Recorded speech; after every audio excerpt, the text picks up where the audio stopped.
Jeremiah पुस्तक 9 अध्याय। जुदार अन्यान्य दुष्कर्म।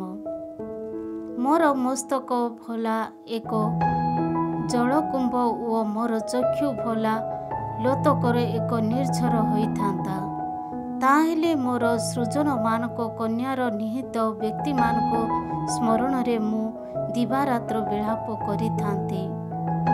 पथिक मानक पाई उद्दिष्ट एक पांथशाला मु भला मरुभूमि रे पाइथांती। ताहेले मोर सृजन मानक त्याग करी मु सुदूर को जाइथांती, कारण सेमाने समस्ते एक प्रवंचनात्मक जल विशिष्ट बेविचारी गण अटंती। एक धनु सदृश सेमाने सेमानक जिहा को टंकार दियंती। देश रे सत्य नुहे बर मिथ्या सुदृढ़ होई रहिछि। प्रभु कहंती, गोटिए अनिष्ट रु अन्य गोटिए अनिष्ट आड़े सेमाने गमन करंती ओ सेमाने मते जानती नाही। निज प्रतिवेशी संपर्क रे प्रत्येक व्यक्ति सतर्क हेउ ओ निज भ्राता ठारे आस्था स्थापन न करू, कारण प्रत्येक भ्राता प्रतारक ओ प्रत्येक प्रतिवेशी मिथ्यावादी अटंती। प्रत्येक निज प्रतिवेशी को प्रतारणा करंती, केही केबे सत्य कहे नाही। मिथ्या कथा कहबा पई सेमाने सेमानक जिहा को तालीम देइछंती। सेमाने दोष करंती ओ अनुतप्त हेबा पई अत्यधिक क्लांत होइछंती। प्रभु कहंती, अत्याचार उपरे अत्याचार ओ प्रवंचना उपरे प्रवंचना सेमाने गदा करंती ओ मो संबंधी ज्ञान लाभ करिबा पई असंभव हुअंती। सुतरां सेनाधीश प्रभु कहंती, चुली रे तरलाई मु सेमान को शुद्धपूत करिबी, कारण मोर सृजन मान को उद्देश्य रे यह व्यतीत आउ बा कौन मु करि पारिबी। सेमान को जिहा एक मारात्मक स्वर, ताहा प्रवंचनात्मक कथा कहे। सेमान को प्रतिवेशी सह शांतिपूर्वक कथा कहिबा बेले मध्य तांको फांसरे आबद्ध करिबा पई सेमाने हृदय रे आलोचना करंती। प्रभु पचारंती, सेपरि कार्य जगो मु कौन सेमान को दंड देबी नाही? एपरि एक जनता ठारो मु कौन प्रतिशोध नेबी नाही?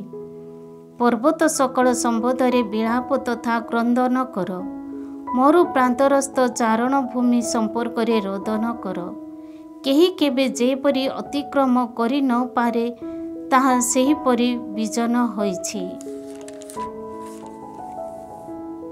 पशुपलर हंबा रोडी सेठारे सुना जाय नाही। आकाशर पक्षी ओ वन्य जंतु पलायन करिछंती।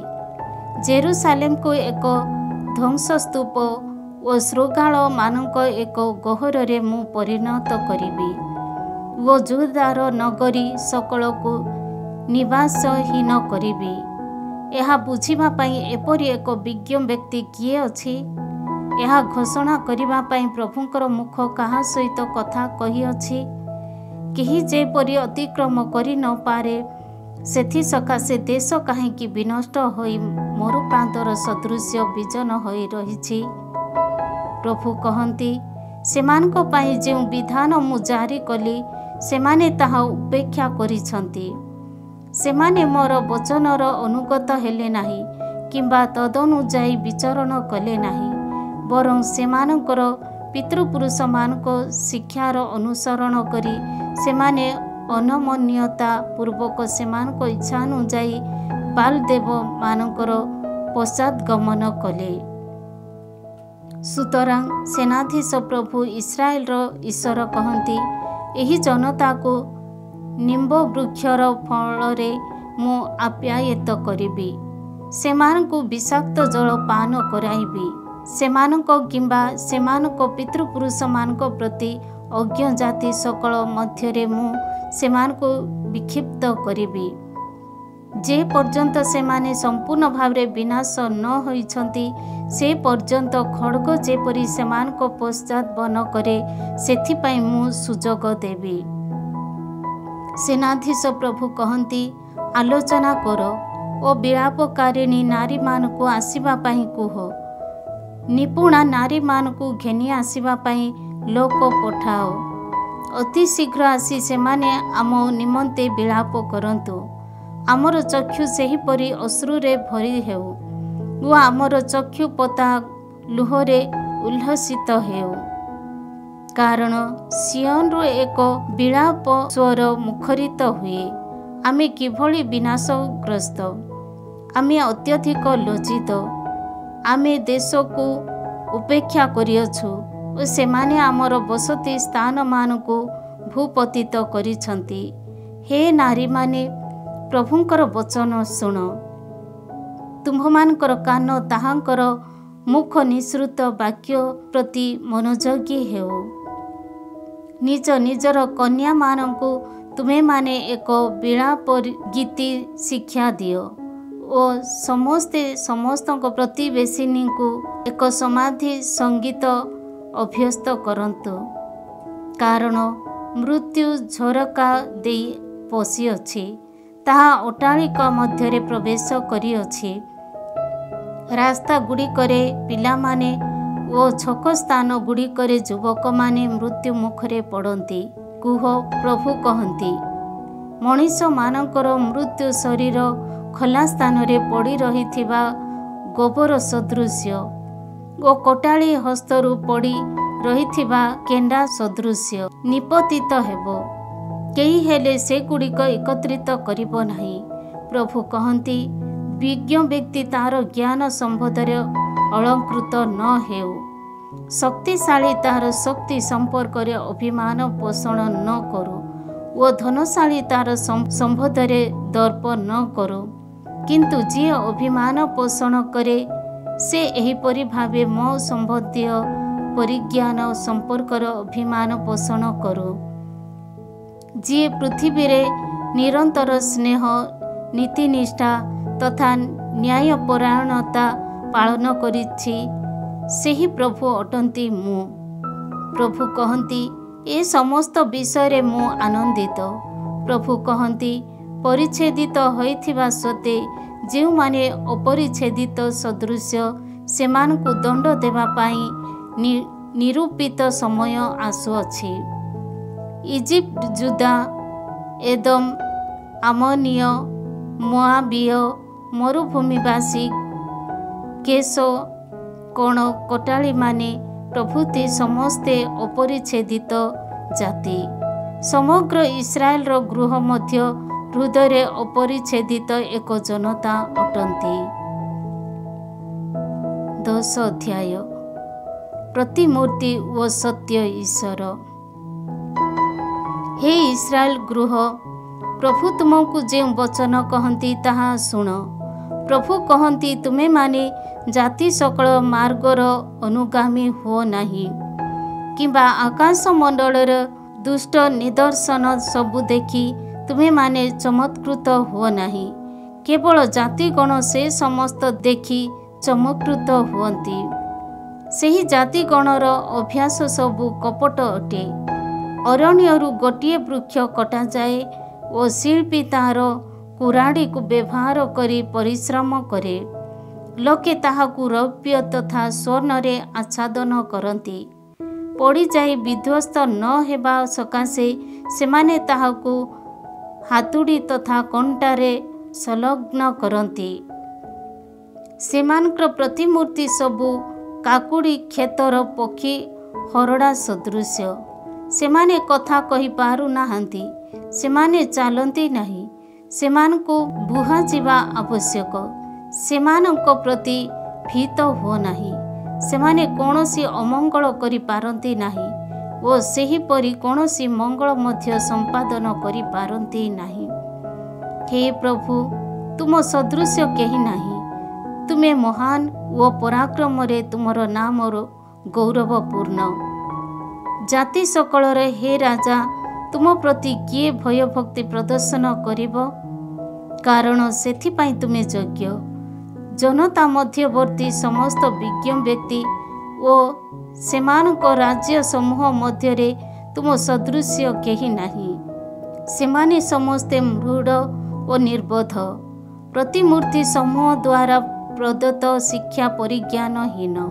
ପିଟା ରୌପ୍ୟ ତାର୍ସିସ୍ ଠାରୁ ଓ ସ୍ୱର୍ଣ୍ଣ ଉଫାସ୍ ଠାରୁ ଅଣାଯାଏ। ସେ ସମସ୍ତ ଶିଳ୍ପୀ ଓ ସ୍ୱର୍ଣ୍ଣକାରର ହସ୍ତକୃତ କାରିଗରୀ ଅଟେ। ସେମାନଙ୍କ ପରିଧାନ ନୀଳ ତଥା ବାଇଗଣୀ ବର୍ଣ୍ଣ ବିଶିଷ୍ଟ। ଏ ସମସ୍ତ ଦକ୍ଷ ଶିଳ୍ପୀମାନଙ୍କର କାରିଗରୀ ଅଟେ। କିନ୍ତୁ ପ୍ରଭୁ ହିଁ ସତ୍ୟ ଈଶ୍ୱର। ସେ ଜୀବିତ ଈଶ୍ୱର ଓ ଶାଶ୍ୱତ ରାଜା। ତାହାଙ୍କ କ୍ରୋଧରେ ପୃଥିବୀ କମ୍ପିତ ହୁଏ ଓ ଜାତି ସକଳ ତାହାଙ୍କର କୋପ ସହନ କରିପାରନ୍ତି ନାହିଁ। ତୁମେ ସେମାନଙ୍କୁ ଏହିପରି କୁହ, ଯେଉଁମାନେ ଆକାଶମଣ୍ଡଳ ତଥା ଧରାଧାମ ସୃଜନ କରି ନାହାନ୍ତି। ସେହି ଦେବମାନେ ଭୂପୃଷ୍ଠରୁ ଓ ଆକାଶ ତଳୁ ଅନ୍ତର୍ଦ୍ଧାନ ହେବେ। ତାହାଙ୍କ ଶକ୍ତିରେ ସେ ପୃଥିବୀ ସୃଷ୍ଟି କରିଅଛନ୍ତି।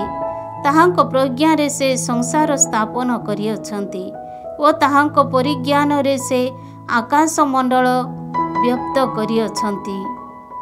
ସେ ଯେବେ ତାହାଙ୍କ ସ୍ୱର ଉତ୍ତୋଳନ କରନ୍ତି, ତେବେ ଆକାଶମଣ୍ଡଳର ଜଳରାଶି ଗର୍ଜନ କରେ ଓ ପୃଥିବୀର ସୀମା ସରହଦରୁ ସେ କୁହୁଡ଼ି ଉଠାନ୍ତି ଓ ବୃଷ୍ଟିପାତ କରିବା ପାଇଁ ସେ ବିଦ୍ୟୁତ୍ ସୃଜନ କରନ୍ତି ଓ ତାହାଙ୍କ ଭଣ୍ଡାର ଘର ଖୋଲି ବାୟୁ ପ୍ରବାହକୁ ବାହାର କରନ୍ତି। ପ୍ରତ୍ୟେକ ମନୁଷ୍ୟ ନିର୍ବୋଧ ଓ ଜ୍ଞାନହୀନ। ପ୍ରତ୍ୟେକ ସ୍ୱର୍ଣ୍ଣକାର ତାର ନିର୍ମିତ ପିତୁଳା ସକଳ ଦ୍ୱାରା ଲଜ୍ଜିତ ହୁଏ। ତାର ପ୍ରତିମୂର୍ତ୍ତି ସମୂହ କପଟ ଓ ସେମାନଙ୍କଠାରେ ଜୀବଶ୍ୱାସ ନଥାଏ। ସେ ସମସ୍ତ ମୂଲ୍ୟହୀନ ତଥା ନିରର୍ଥକ କାରିଗରୀ ଅଟେ। ଦଣ୍ଡିତ ହେବା ଦିନରେ ସେ ସମସ୍ତ ବିନାଶ ହେବେ। କିନ୍ତୁ ଯିଏ ଯାକୋବଙ୍କ ଅଂଶ ବିଶେଷ, ସେ ସେପରି ନୁହନ୍ତି, କାରଣ ସମସ୍ତ ସେ ରୂପାୟିତ କରିଅଛନ୍ତି। ଇସ୍ରାଏଲର ଗୋଷ୍ଠୀ ତାହାଙ୍କର ଉତ୍ତରାଧିକାର ଓ ସେନାଧୀଶ ପ୍ରଭୁ ନାମରେ ସେ ନାମିତ।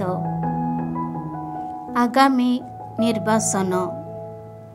ହେ ଅବରୋଧର ଅଧୀନବାସୀ, ତୁମମାନଙ୍କର ପୁଟୁଳି ସଂଗ୍ରହ କରି ଦେଶରୁ ପଳାୟନ କର। ପ୍ରଭୁ କହନ୍ତି, ଝାଟେଣୀ ଯେଉଁପରି ମରାଯାଏ, ସେହିପରି ଏହି ଦେଶବାସୀମାନଙ୍କୁ ମୁଁ ତଡ଼ିଦେବି। ସେମାନଙ୍କ ପ୍ରତି ମୁଁ ଦୁର୍ଦ୍ଦଶା ଘଟାଇବି। ସେମାନେ ତାହା ଅନୁଭବ କରିବେ। ମୋତେ ଧିକ୍, ମୁଁ କ୍ଷୟପ୍ରାପ୍ତ। ତାହା ଏକ ଦାରୁଣ କ୍ଷତ। କିନ୍ତୁ ମୁଁ କହିଲି, ଯାହା ମୋତେ ସହନ କରିବା ଆବଶ୍ୟକ, ସେପରି ଏକ ବ୍ୟଥା ଏହା। ମୋର ତମ୍ବୁ ବିନଷ୍ଟ, ମୋର ସମସ୍ତ ରଜ୍ଜୁ ଛିନ୍ନ। ମୋର ସନ୍ତାନଗଣ ମୋ ନିକଟରୁ ଦୂରରେ ଯାଇଛନ୍ତି, କେହି ଅବଶିଷ୍ଟ ନାହିଁ। ମୋର ତମ୍ବୁ ପୁନରାୟ ବ୍ୟପ୍ତ କରିବା ଓ ମୋର ଯବନିକା ସକଳକୁ ଝୁଲାଇବା ପାଇଁ କେହି ନାହିଁ। ମେଷପାଳକମାନେ ନିର୍ବୋଧ, ସେମାନେ ପ୍ରଭୁଙ୍କ ଅନ୍ୱେଷଣ କରନ୍ତି ନାହିଁ। ସୁତରାଂ ସେମାନେ ଐଶ୍ୱର୍ଯ୍ୟଶାଳୀ ନୁହନ୍ତି ଓ ସେମାନଙ୍କ ମେଷପଲ ବିକ୍ଷିପ୍ତ। ଏକ ଶବ୍ଦ ମୁଖରିତ ହୁଏ, ଦେଖ, ତାହା ସନ୍ନିକଟ। ଉତ୍ତର ଦିଗରୁ ଏକ ବିରାଟ କୋଳାହଳ ଶୁଣାଯାଏ। ତାହା ଯୁଦାର ନଗରୀ ସକଳକୁ ବିଜନ କରି ଶୃଗାଳମାନଙ୍କର ଆବାସରେ ପରିଣତ କରିବ। ହେ ପ୍ରଭୁ, ମନୁଷ୍ୟର ମାର୍ଗ ତାର ନିୟନ୍ତ୍ରଣାଧୀନ ନୁହେଁ ଓ ମୁଁ ଜାଣେ ଯେ ତାର ପଦକ୍ଷେପକୁ ନିୟନ୍ତ୍ରଣ କରିବା ପାଇଁ ଆବଶ୍ୟକ କ୍ଷମତା ଜଣେ ପଦବ୍ରଜକାରୀର ନାହିଁ।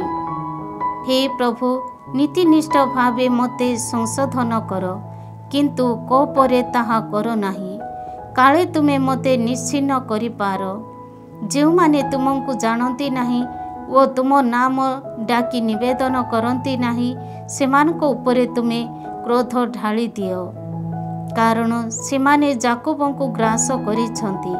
ତାହାକୁ ଗ୍ରାସ କରି ସେମାନେ ତାଙ୍କୁ ସମ୍ପୂର୍ଣ୍ଣ ଭାବେ ବିନାଶ କରିଛନ୍ତି ଓ ତାଙ୍କର ବାସସ୍ଥଳୀକୁ ବିଜନ କରିଛନ୍ତି। 11 ଅଧ୍ୟାୟ।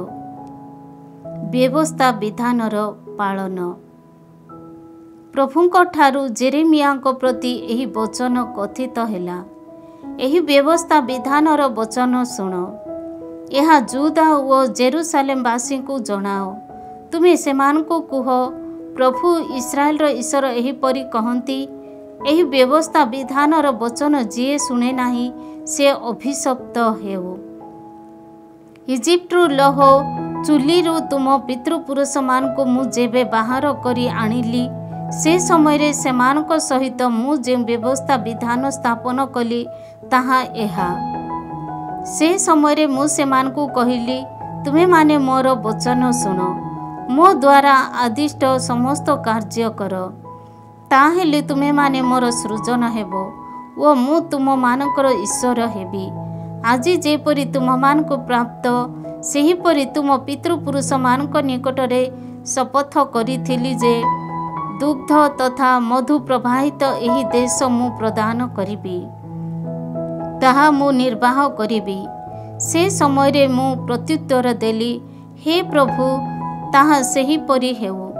ପ୍ରଭୁ ମୋତେ ପୁଣି କହିଲେ, ଏହି ବ୍ୟବସ୍ଥାର ବଚନ ଶୁଣ ଓ ତାହା କାର୍ଯ୍ୟରେ ପରିଣତ କର।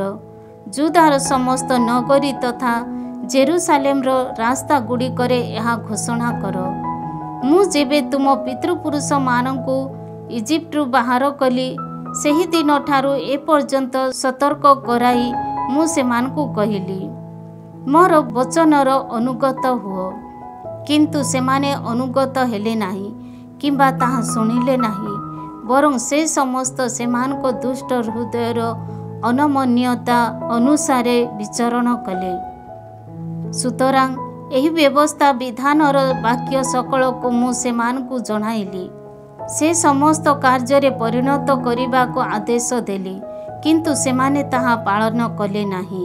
ପ୍ରଭୁ ମୋତେ କହିଲେ, ଜୁଦାର ଜନତା ଓ ଜେରୁସାଲେମବାସୀଙ୍କ ମଧ୍ୟରେ ଏକ ବିଦ୍ରୋହ ପରିଲକ୍ଷିତ ହୁଏ।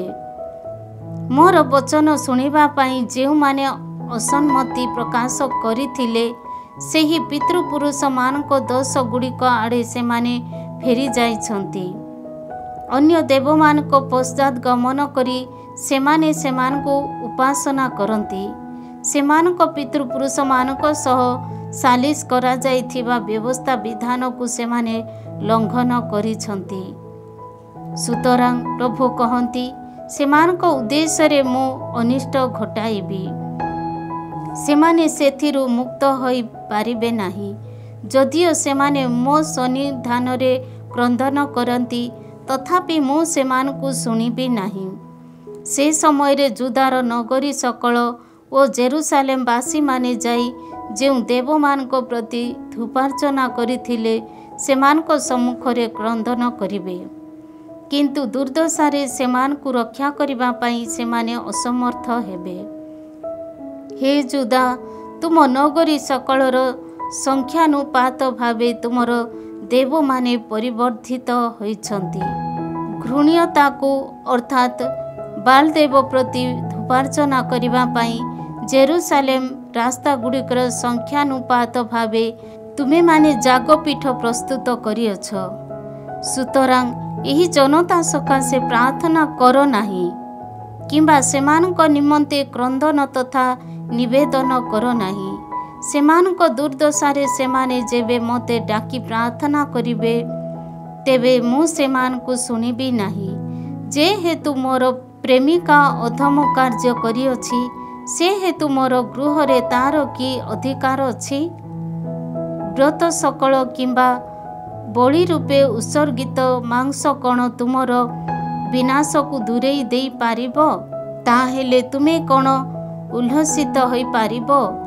ସୁସ୍ୱାଦୁ ଫଳଧାରୀ ସବୁଜ ତଥା ରମଣୀୟ ଏକ ଜିତ ବୃକ୍ଷ ଏକଦା ପ୍ରଭୁ ତୁମକୁ ଏହିପରି ନାମିତ କରିଥିଲେ।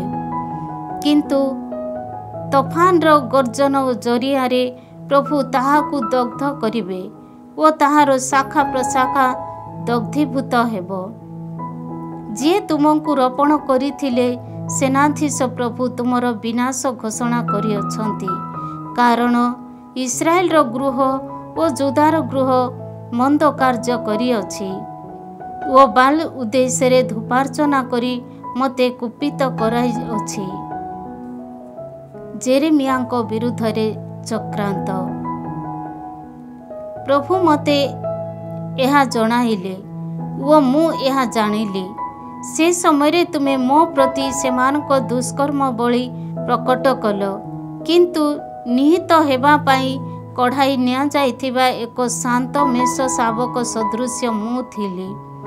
तार फलमूल समेत आमे वृक्ष को विनाश करिबा जीवित मानक देशरु आमे ताकू उच्छेद करिबा वो केही कदापि तार नाम स्मरण न करू बोली कही सेमाने मो विरुद्धरे षड्यंत्र करिछंती एहा मु जानि नथिली। किंतु जे नीति निष्ठा पूर्वक विचार करती सेही हे सेनाधीश प्रभु सेमानक विरुद्धरे तुम प्रतिशोधर दर्शन लाभ करिबा पाई मते सुजोग दियो। मोर पक्ष समर्थन को मु तुम हस्तरे समर्पण करिअछि। सुतरां तुम जीवन विनाश करिबा पाई जेउ माने आलोचना करती सेही अनाथतवासी मानक संबोधरे प्रभु कहती सेमाने कही अछंती प्रभुक नाम रे प्रवचन दियो नाही देले तुमे आम हस्तरे मृत्यु वरण करिब।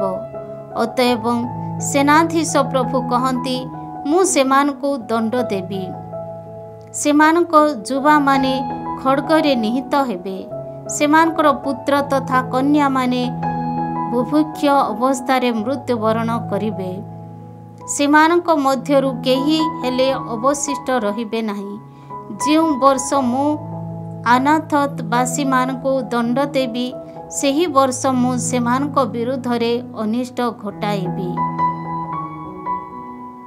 12 अध्याय दुष्ट व्यक्तिर ऐश्वर्य।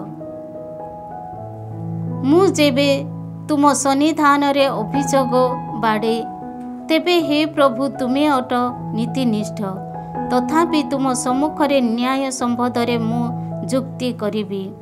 काहींकि दुष्ट व्यक्तिर मार्ग अभिवृद्धि लाभ करे काहींकि प्रवंचक माने ऐश्वर्यशाली हुअंती तुमे सेमानकु रोपण करिअछ मूल पाती वृद्धि प्राप्त होई से माने फल धारण करती तुमे सर्वदा सेमानक अधରରେ विद्यमान तथापि सेमानक हृदय ठारू तुमे दूर रे अछ।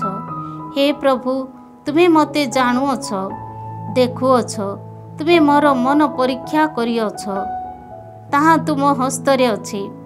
निहित हेबा पाई निरूपित मेष सदृश सेमानकु टाणी नहीं जाओ संहारर दिवस सकाशे सेमानकु साइती रख केते काल व्यापी देश क्रंदन करिब ओ क्षतस्थित तृण शुष्क हेब तन्मध्यवासी मानक दुष्टता जोगु पशु तथा पक्षी विनाश हुअंती सेमाने कहंती से आंभमानकर अंतिम परिणाम देखि नाही। मनुष्य सहित प्रतियोगिता करी तुमे जदि क्लांत हुओ तेबे घटक मानक सह तुमे बा किपरि प्रतियोगिता करि पारिबो। एक सुरक्षित देश रे तुमे जदि निपतित हुओ तेबे जर्दान रो अरण्य रे तुमे कोन करिबो। तुम भातृगण और पितृगृह मध्य तुमको प्रवंचित करी अछंती तुम पश्चात भागरु सेमाने उच्चस्वरे अट्टहास करती जदिओ सेमाने तुम सह मधुर कथा कहती तथापि सेमानकु विश्वास कर नाही। विध्वस्त देश संबंधरे प्रभुंकर विलाप। मोर गृह को मु उपेक्षा करिअछि मोर उत्तराधिकारी मु त्याग करिअछि मोर प्राण प्रियांकु मु तार शत्रुमानक हस्तरे समर्पण करिअछि। मोर उत्तराधिकार मो पाई अरण्यवासी सिंह सदृश से मो विरुद्धरे गर्जन करे सुतरां मु तांकु विद्वेष करे। शिकारी पक्षी मानक द्वारा परिवेष्टित हेबा पाई मोर उत्तराधिकार कण चित्र रंजित पक्षी सदृश कि। हे वन्य पशु माने सेमान को ग्रास करिबा पाई एकत्रित हुओ ଅନେକ ମେଷପାଳକ ମୋର ଦ୍ରାକ୍ଷା ଉଦ୍ୟାନ ବିନାଶ କରିଛନ୍ତି। ସେମାନେ ମୋର ଅଂଶ ବିଶେଷକୁ ପଦଦଳିତ କରିଛନ୍ତି ଓ ମୋର ମନୋହର ଅଂଶ ବିଶେଷକୁ ଏକ ବିଜନ ମରୁ ପ୍ରାନ୍ତରରେ ପରିଣତ କରିଛନ୍ତି। ସେମାନେ ଶୂନ୍ୟ କରିଛନ୍ତି ଓ ଶୂନ୍ୟ ଅବସ୍ଥାରେ ତାହା ମୋ ନିକଟରେ ବିଳାପ କରେ। ସମଗ୍ର ଦେଶ ବିଜନ ଅବସ୍ଥାରେ ପରିତ୍ୟକ୍ତ, କିନ୍ତୁ କେହି ସେ ସମ୍ବନ୍ଧରେ ଚିନ୍ତିତ ନୁହେଁ। ମରୁଭୂମି ମଧ୍ୟବର୍ତ୍ତୀ ସମସ୍ତ ଶୂନ୍ୟ ପାହାଡ଼ ଉପରେ ସଂହାରକମାନେ ଜ୍ଞାନ ପ୍ରାପ୍ତ ହୋଇଛନ୍ତି। ଦେଶର ଏକ ପ୍ରାନ୍ତରୁ ଅନ୍ୟ ପ୍ରାନ୍ତ ପର୍ଯ୍ୟନ୍ତ ପ୍ରଭୁଙ୍କର ଖଡ଼୍ଗ ବିନାଶ ବିସ୍ତାର କରେ ଓ କୌଣସି ମାଂସ ମାତ୍ର ବ୍ୟକ୍ତି ଶାନ୍ତି ଭୋଗ କରେ ନାହିଁ। ସେମାନେ ଗହମ ରୋପଣ କଲେ, କିନ୍ତୁ କଣ୍ଟକ ଅମଳ କଲେ। କଠିନ ପରିଶ୍ରମ କରି ସେମାନେ କ୍ଳାନ୍ତ ହେଲେ, କିନ୍ତୁ ତାହା ସେମାନଙ୍କର କୌଣସି ପ୍ରୟୋଜନରେ ଆସିଲା ନାହିଁ। ପ୍ରଭୁଙ୍କର ଭୀଷଣ କୋପ ଯୋଗୁଁ ସେମାନେ ସେମାନଙ୍କ ଫସଲ ସମ୍ପର୍କରେ ଲଜ୍ଜିତ ହେବେ। ପ୍ରତିବେଶୀ ଜନତାମାନଙ୍କର ବିଚାର। ମୋର ସୃଜନ ଇସ୍ରାଏଲର ଅଧିବାସ ସ୍ଥାନ ରୂପେ ମୋ ଦ୍ୱାରା ପ୍ରଦତ୍ତ ଦେଶକୁ ଯେଉଁମାନେ ଅଧିକାର କରିଛନ୍ତି, ସେହି ମନ୍ଦ ପ୍ରତିବେଶୀମାନଙ୍କ ସମ୍ବନ୍ଧରେ ପ୍ରଭୁ କହନ୍ତି, ସେମାନଙ୍କ ଦେଶରୁ ଉତ୍ପାଟନ କରି ମୁଁ ସେମାନଙ୍କୁ ନିକ୍ଷେପ କରିବି ଓ ସେମାନଙ୍କ ମଧ୍ୟରୁ ଯୁଦାର ଗୃହ ମଧ୍ୟ ମୁଁ ଉତ୍ପାଟନ କରିବି। ସେମାନଙ୍କୁ ଉତ୍ପାଟନ କଲା ପରେ ମୁଁ ପୁନରାୟ ସେମାନଙ୍କ ପ୍ରତି କରୁଣା ପ୍ରଦର୍ଶନ କରିବି ଓ ପ୍ରତ୍ୟେକ ଜନତାକୁ ନିଜ ନିଜର ଉତ୍ତରାଧିକାର ତଥା ଦେଶକୁ ମୁଁ ଫେରାଇବି। ବାଲଦେବ ନାମରେ ଶପଥ ନେବା ପାଇଁ ସେମାନେ ଯେପରି ମୋର ସୃଜନମାନଙ୍କୁ ଶିକ୍ଷା ଦେଇଥିଲେ, ସେହିପରି ସେମାନେ ଯଦି ମୋର ସୃଜନମାନଙ୍କର ମାର୍ଗ ଉଦ୍ଯୋଗପୂର୍ବକ ଗ୍ରହଣ କରି ଜୀବିତ ପ୍ରଭୁଙ୍କ ନାମରେ ମୁଁ କହେ ଯେ ବୋଲି କହି ଶପଥ ନେବେ, ତେବେ ସେମାନେ ମୋର ସୃଜନମାନଙ୍କ ମଧ୍ୟରେ ଅଧିଷ୍ଠିତ ହେବେ। କିନ୍ତୁ ପ୍ରଭୁ କହନ୍ତି, କୌଣସି ଜାତି ଯଦି ଅନୁଗତ ହେବ ନାହିଁ, ତେବେ ତାହାକୁ ସମୂଳେ ଉତ୍ପାଟନ କରି ମୁଁ ବିନାଶ